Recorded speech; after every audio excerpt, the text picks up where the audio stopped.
The views and opinions expressed on the following program are those of the host and guests and do not necessarily represent those of any organization, including One Generation Away. The freedom of a people to choose its leaders is the root of liberty. Keep alive this experiment in liberty. Liberty, in case you've forgotten, is the soul's right to breathe. Government should be very minimal in protecting liberty. Peace cannot be purchased at the cost of liberty. The sturdy ground of liberty. Liberty once lost is lost forever. Fight for their liberty and for our security. Guarantees individual liberty. This great republic, born alone in liberty. Liberty. Liberty. Liberty. Liberty. Liberty. Liberty. Just how much do you want liberty? This is Liberty Nation with Tim Donner, a production of LibertyNation.com. Cutting through the double talk, taking on the topics, going after what the politicians really mean, and making it all clear. For your freedom and your liberty. Liberty Nation with Tim Donner. As the nation slowly but surely starts to reopen, the battle lines are clearly drawn. Republicans want things opened up. Democrats want to keep things shut down. Welcome back into Liberty Nation Radio, a production of LibertyNation.com and heard from coast to coast on the Radio America Network. Today we'll focus on the immediate how and when the country should open back up, but also the long-term impact of our relationship with China after the bat virus from one of their laboratories shut down the world. Victor Davis Hanson is back to discuss the increasingly heavy hand of governors and how the left is using this crisis to push the nation toward their progressive agenda.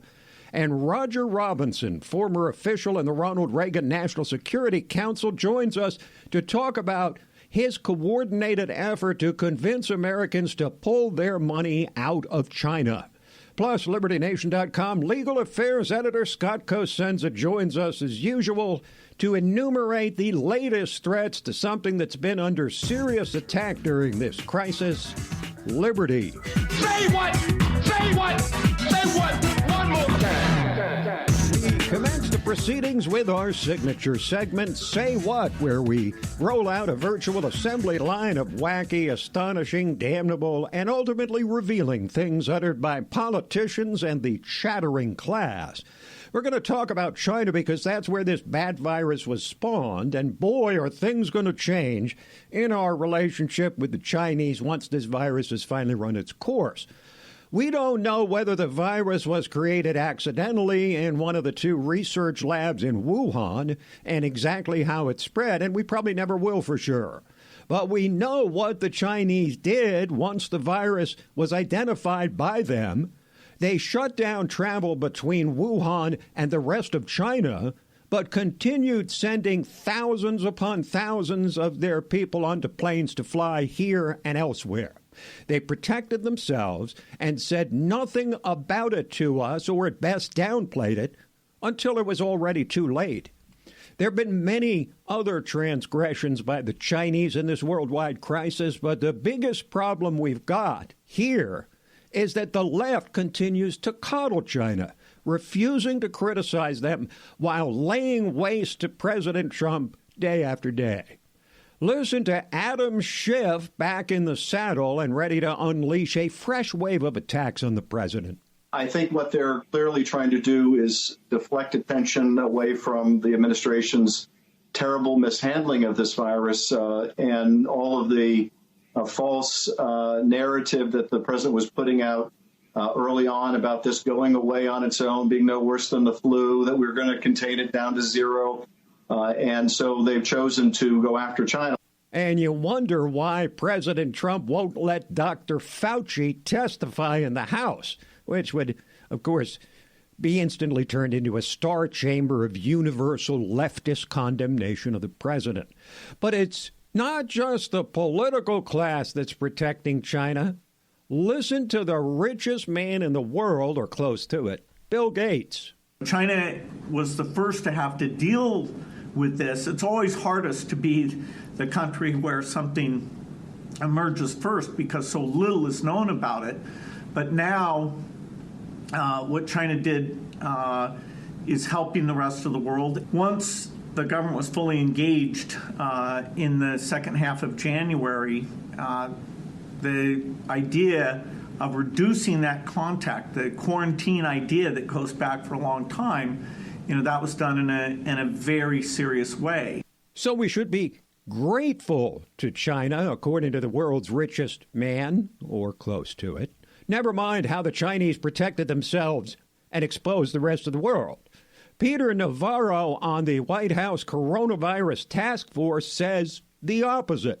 China spawned that virus. They hid it for 6 weeks. They could have contained it in Wuhan. They didn't. They seeded the world with this, with hundreds of thousands of Chinese getting on aircraft to Milan, to New York, and other places. During that 6-week period, what they did was they vacuumed up the world for personal protective equipment, over 2 billion masks, depriving public health care workers around the world from the defenses they need. And today, China's profiteering basically from this situation.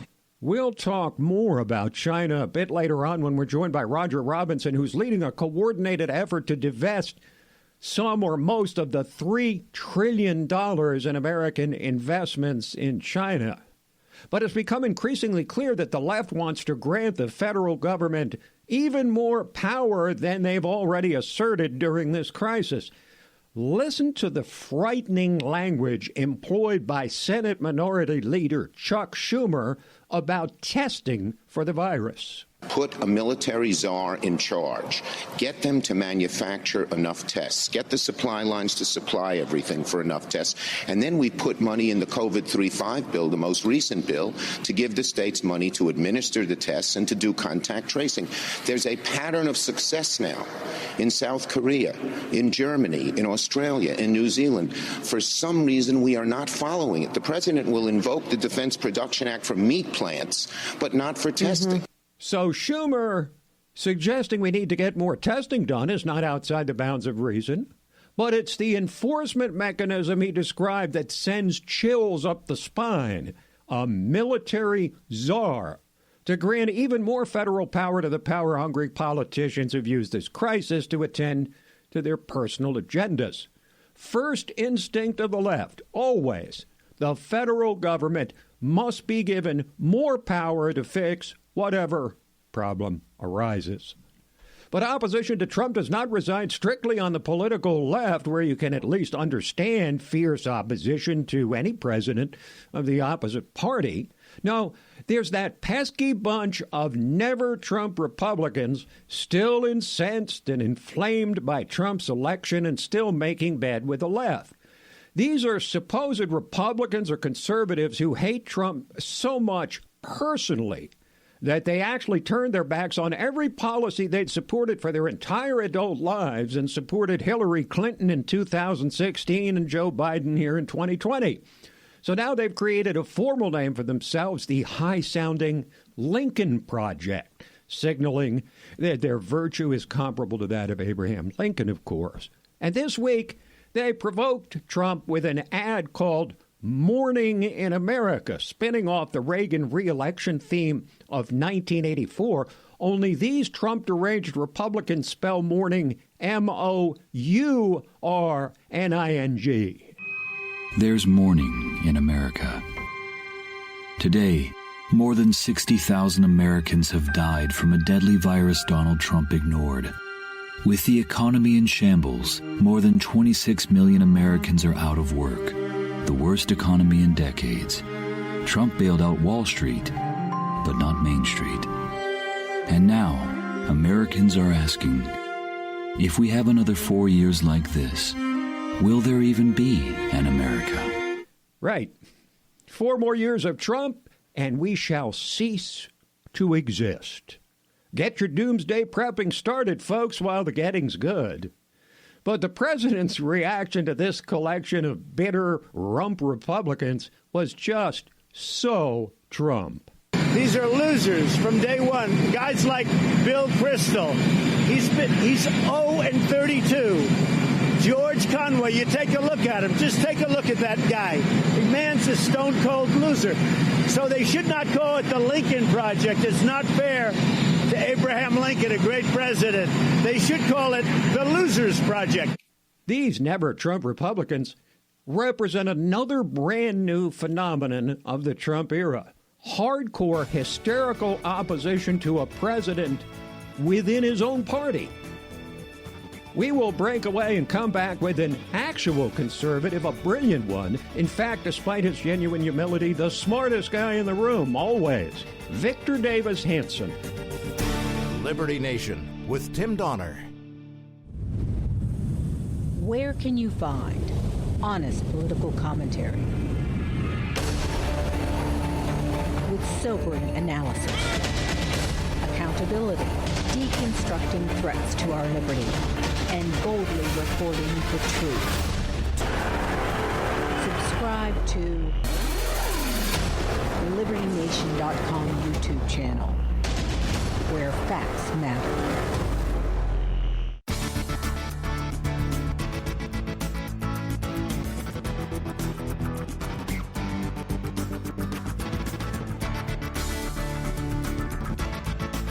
We believe that all men are entitled to the blessings of liberty. This is Liberty Nation with Tim Donner. In perhaps the most unconventional time of our lives, we are compelled to seek equally unconventional wisdom.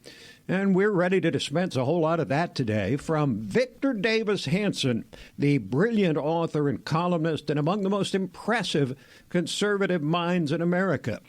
Last week on the show, my conversation with Dr. Hanson focused on the nation's response to the virus. Was it too much, too little, about right? This week, we pick up the conversation with a discussion about those ever more powerful governors and the left exploiting the pandemic to advance a progressive agenda they could not achieve through the ballot box. You right. Out of nowhere, little Napoleonic governors arise to enact decrees prohibiting gardening or strolling on an empty beach, decrees that seem to have little purpose other than to reflect that they can do so. You seem to be implying, if not downright stating, that the crisis has served as some sort of permission concept for power-hungry politicians. Yeah, I didn't say that lightly. I'm afraid it's true because everything we know about the virus says that it's transmitted inside homes in moderate temperatures and close proximity to people. So when the weather warms up and people can get out and get, sunshine, healthy environment, go out on the beach and, distance themselves, that would be a positive. But there's no scientific justification that you would prevent that. And we're seeing it again and again with a lot of, we see it in New York where people were infected and sent right into the worst place in the world, nursing homes where the virus exploded. And yet governors and mayors and unelected officials have said things about masks or you must wear them, you must not wear them, you must wear them sometimes. So we're getting all of these unelected people who are issuing these edicts. You cannot say things that are unscientific. Two doctors in Kern County give a very informative, scientific-based appraisal of the virus. It's not the orthodox appraisal, and they're taken off YouTube, or they're censored by the American Academy of Emergency Room Doctors. So at this point, it's getting a little scary, and I think these states need to open up and follow the Swedish model and develop herd mentality, protect the most vulnerable. And we can do that without going into a depression. But time is running very, very short. Well, indeed, Sweden has basically done what you'd expect in a free country, which is to pass along clear guidelines to their people and then let them decide for themselves. And by the way, last I looked, Sweden's death rate and infection rate was just about sort of the middle of the pack for Western Europe. So there's no big spike in this one country where they decided to go against orthodoxy. Our guest here on Liberty Nation Radio is the great Victor Davis Hanson. Now, I want to touch on this culture of experts that's been unleashed during this crisis. It seems like the left wants doctors and scientists to make all the public policy decisions during the crisis instead of the president, of the United States, of course. You write, quote, experts with all sorts of PhDs, MDs, and JDs after their names lecture from authority about what we must right now do or else on the principle that they have a scientific or technocratic prerogative to impress critics of their modeling or their demand that we shut down a $22 trillion economy for 18 months if need be. We all remember that chilling discussion about the live possibility of over 2 million deaths in this country from the virus. What are we to make of these hysterical predictions that were way off, that it's because we did the right things that they're way off, or because it was a grand overreaction by the U.S. and the world? Yeah, I think that, well, part of it is that they all wanted to be pessimistic because then they could always say that they were right if things were bad. And then if they were wrong, they could turn around and say, well, we were wrong only. We wanted to be wrong because we scared everybody. They made the necessary adjustments. So in technicality, we're wrong, but we were right in our motivations, and that's what they've been doing. Now, the media beatdown on Trump is quite predictable given their derangement about him in these last years.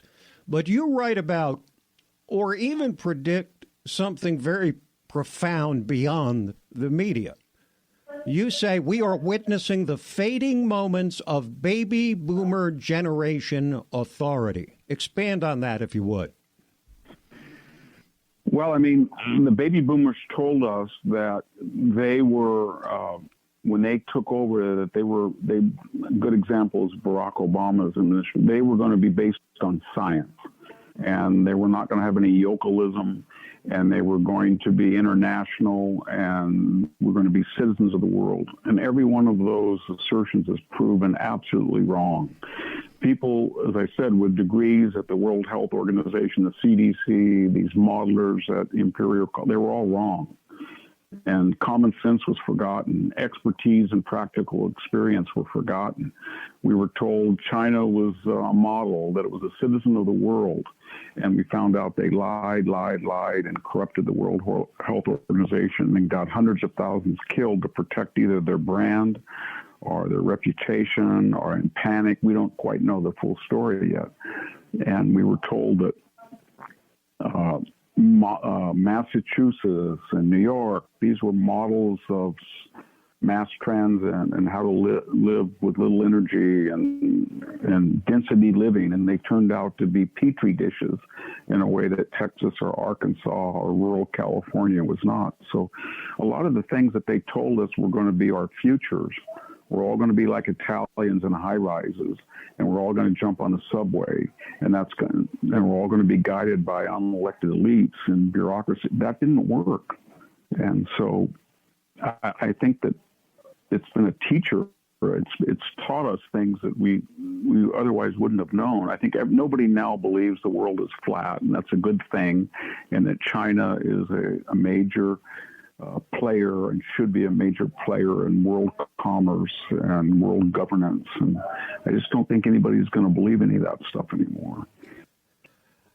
If they do after this crisis, they will forever, I think it's safe to say. Dr. Hanson, Victor Davis Hanson, thanks so much for joining us again here on Liberty Nation Radio. Thank you. We'll grab a quick break and then return with the leader of a growing movement to pull American money out of China. Liberty Nation with Tim Donner.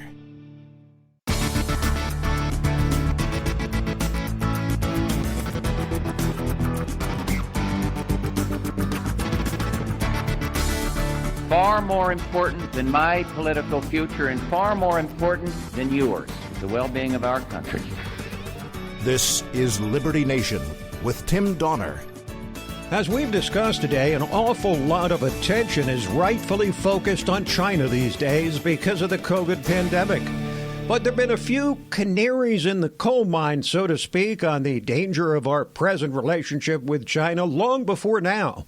Our dependence on them for medicines and pharmaceuticals, their theft of intellectual property, their cheap labor, undercutting the American workforce. But the man who joins us now was crying foul about a scandalously overlooked part of our relationship with China long before this pandemic. And now he's pushing the Trump administration and others to replicate what he helped President Ronald Reagan achieve many years ago: bring down an empire through financial and fiscal strategies. Roger Robinson is co-founder and chairman of the Prague Security Studies Institute, and just as important, if not more, served as senior director of international economic affairs on President Reagan's National Security Council, and he joins us now.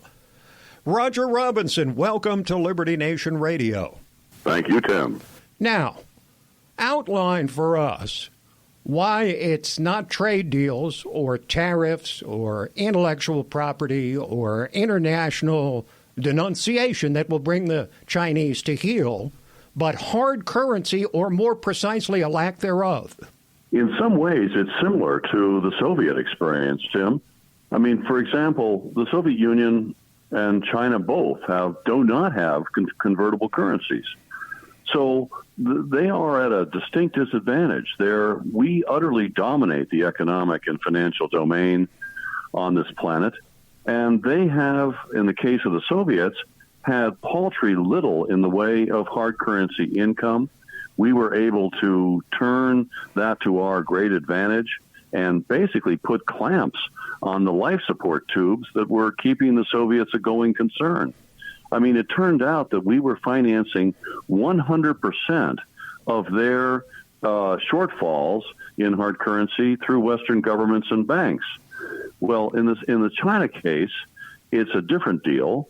I mean, they obviously have a much more diversified economy, and you can't even compare in terms of the size and depth of the economic systems. But nevertheless, they have a command economy, just like the Soviets did, and it has all of the kind of rigidities that they did as well.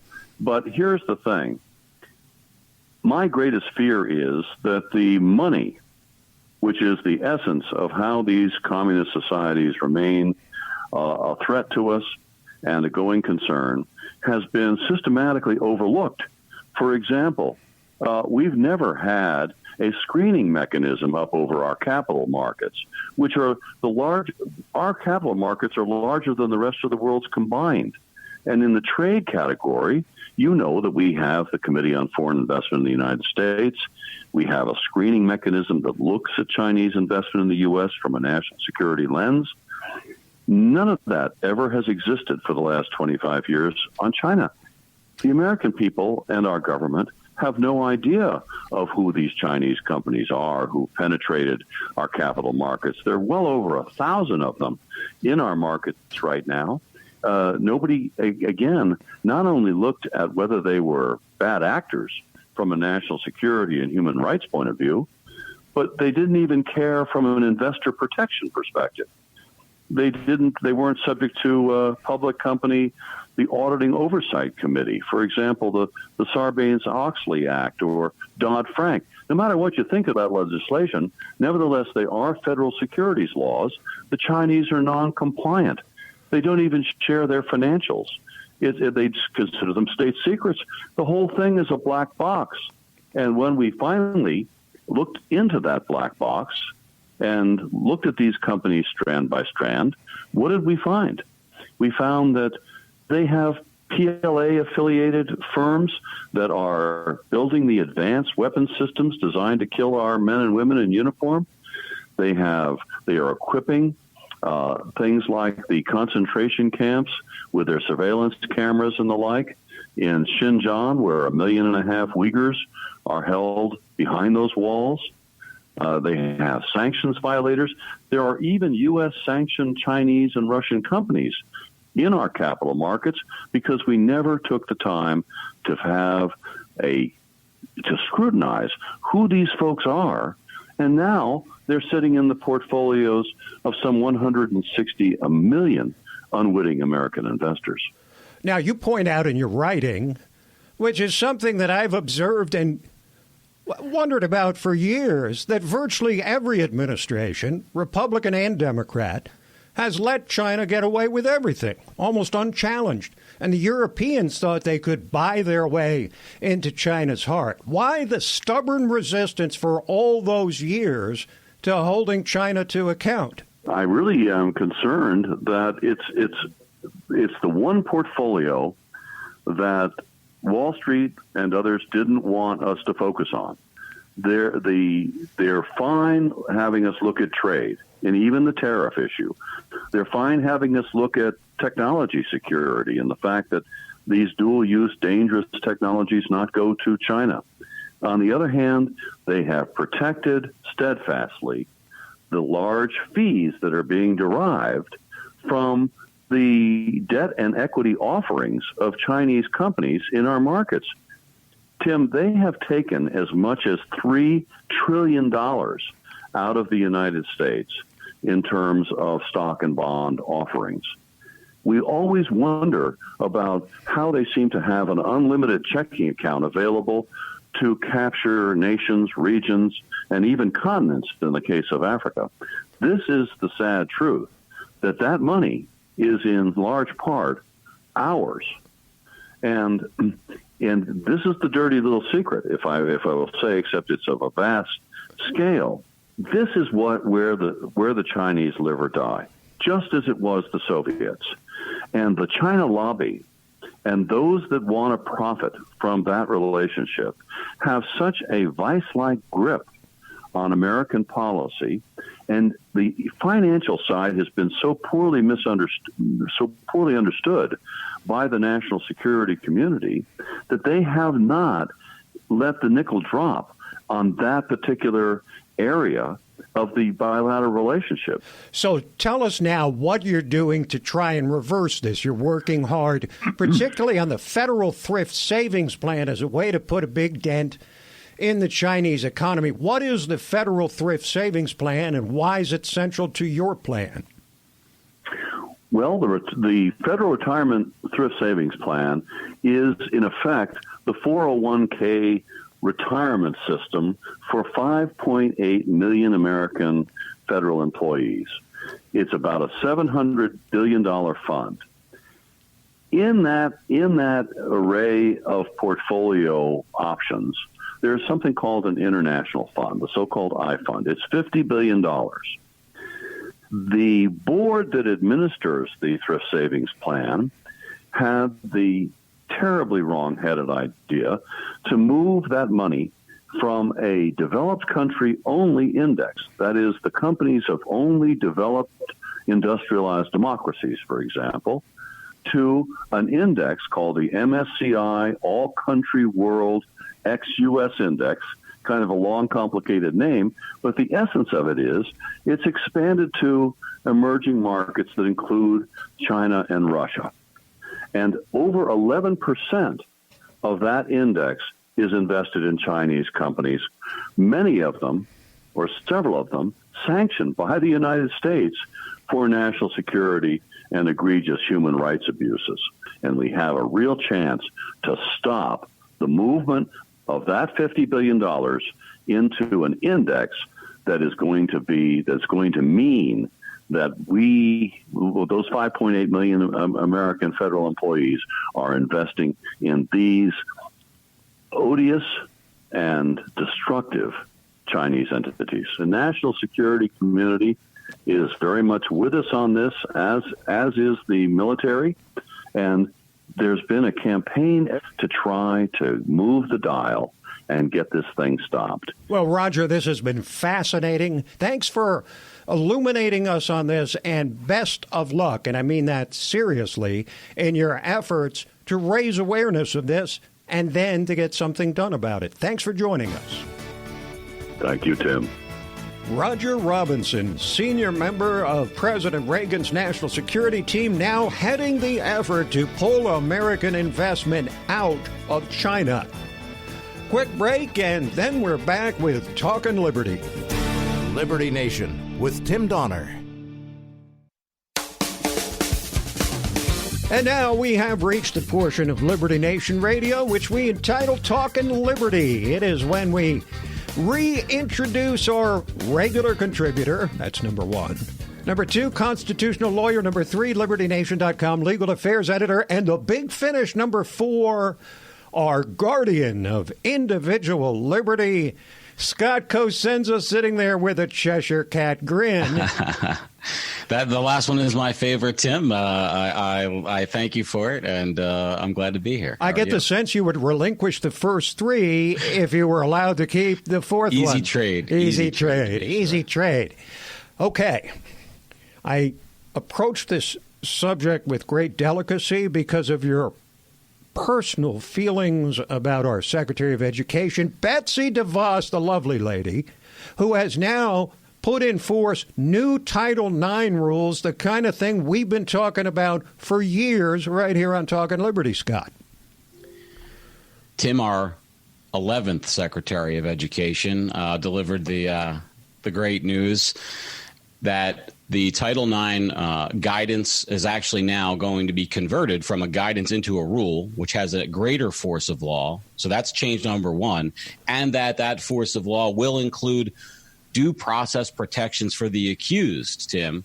It is a sea change in higher education coming, whereby victims of false allegations of sexual abuse will now have some method of defending themselves besides basically writing a very large check to a lawyer to go to court to fight those kangaroo courts that we see in the universities.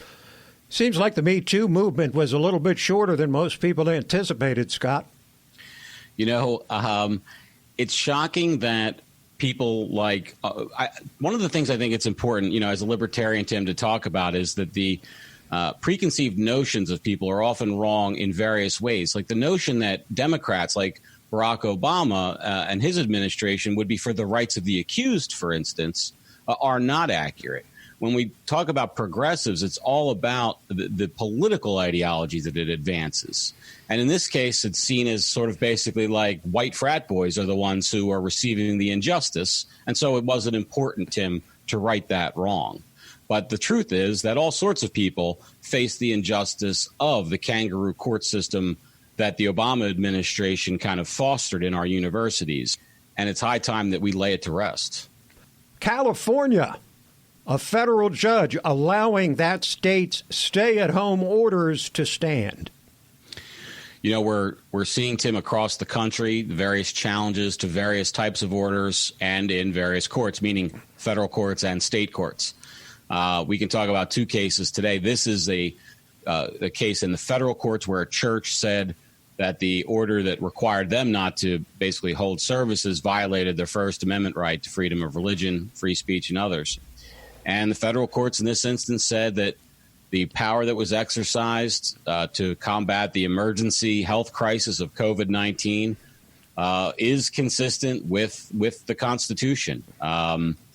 It's somewhat surprising to me that is true for this judge, but it's important to kind of, I think at this point we don't have one case that's like a big case, so we're just sort of surveying the landscape, and this is the trend right now that I'm seeing in the cases that are reported. There's a case out of Illinois as well, where a judge ruled similarly that a church could not open, and that refusal was also consistent with their constitutional rights because of the emergency. So we're going to have to see if the appellate courts, which you'll surely hear these cases coming up, will agree to that language and that reasoning. Okay, we've taken the listeners from Washington and Betsy DeVos all the way to the West Coast in California. Let's head back east to our state, the Commonwealth of Virginia, where the Virginia Citizens Defense League is back in court over gun range closures, which were the idea of the man who is now considered the most anti-gun governor in the country, Ralph Northam. So this type of challenge, Tim, is in a state court, differentiating from the federal court. We all have various rights that we share as Americans under the federal Constitution, and then individual rights that are granted by our various state constitutions. In some cases, they may be identical. In some, there's a little bit of a difference. We may have increased rights to certain things under various state constitutions. So anyway, this was a state court case. In fact, the governor tried to remove it to federal court, and the the VCDL and Gun Owners of America were able to challenge that and have it sent back to state court. And the state court, Tim, ruled that this gun range could remain open, but they terminated the order enjoining the governor. So basically, the gun range goes to court and says, we don't want to be on lockdown because of the various rights that we can establish. The court agrees and says, you're not subject to this order. They say to the governor, you're not allowed to enforce your lockdown order against this range. But that judge's order, Tim, expires on the day that the order they were fighting expired. Okay? Now, here's where it gets tricky. The governor signs an extension to that order. Well, they have to go back to court now every time there's going to be an extension. So you can imagine the sort of frustrating the liberty of the people just through that process alone. So that's just why I thought it was important to mention, and also to try to demonstrate the challenge of litigating against these shutdown orders throughout the country. Well, you've talked about what they're doing in California, where a federal judge has allowed that state stay-at-home orders. In Virginia, gun range is an issue during this. And then there's Texas, which is sort of the Republicans' answer to California. It's the biggest red state in the country. And in Texas, they'll no longer be sending people to jail for violating strict social distancing. The Governor, Greg Abbott, in a burst of common sense, Tim, and is that what it's called? Appreciating the civil rights of his citizens. You know, they had a couple of high-profile instances this week, including a hair salon, I think, and a bar owner with, basically guns being drawn for people that were just living their lives, not harming anyone, but just disobeying the social distancing kind of order. So I think it's a great thing that the governor has stepped in and not, 6 months from now in terms of like voiding convictions, but said right up front, right away, we're not going to arrest people. I mean, just the absurdity, obviously, of taking someone who's outside, for instance, into a lockdown situation where we know that the COVID is more rampant. It just doesn't make any sense that they would do that. All right, Scott, back to California, which has sued both Uber and Lyft, claiming that they misclassified drivers as independent contractors. It's hard to imagine something more crushing to the gig economy workers, right, than in the midst of this coronavirus crisis. Like, let's encourage Uber and Lyft to fire all these people. This has to do with an attempt by California in order to get those people classified as employees. And the reason why is because California will then reap a whirlwind tax benefit if they do so. And the companies, of course, don't want the headache of having to deal with those people as employees and have structured their business arrangements precisely to avoid having to classify those people they engage with as employees. California passed a law that, and Uber and Lyft have both said, no matter what the law says, we're not employing these people. The people who call the car are the ones who are doing the employing. We're the platform. And so we're now going to have to see that case played out in court, and we'll see if California wins and the destruction of the gig economy in California is accomplished, or if Uber wins and Lyft wins, and they can go on, providing rides for reasonable prices. Thank you, Scott. Thanks, Tim. This program, Liberty Nation Radio and LibertyNation.com's own podcast, The Uprising, hosted by Scott, and The Rabbit Hole, Politics and Prose with our own proper Brit, Mark Angelides. All of them available on demand at LibertyNation.com and, of course, from fine podcast providers everywhere. So that is it for this week, but we'll be back at you next week, same time, same station. Till then, this is Tim Donner saying stand up for liberty. And for heaven's sake, stay healthy.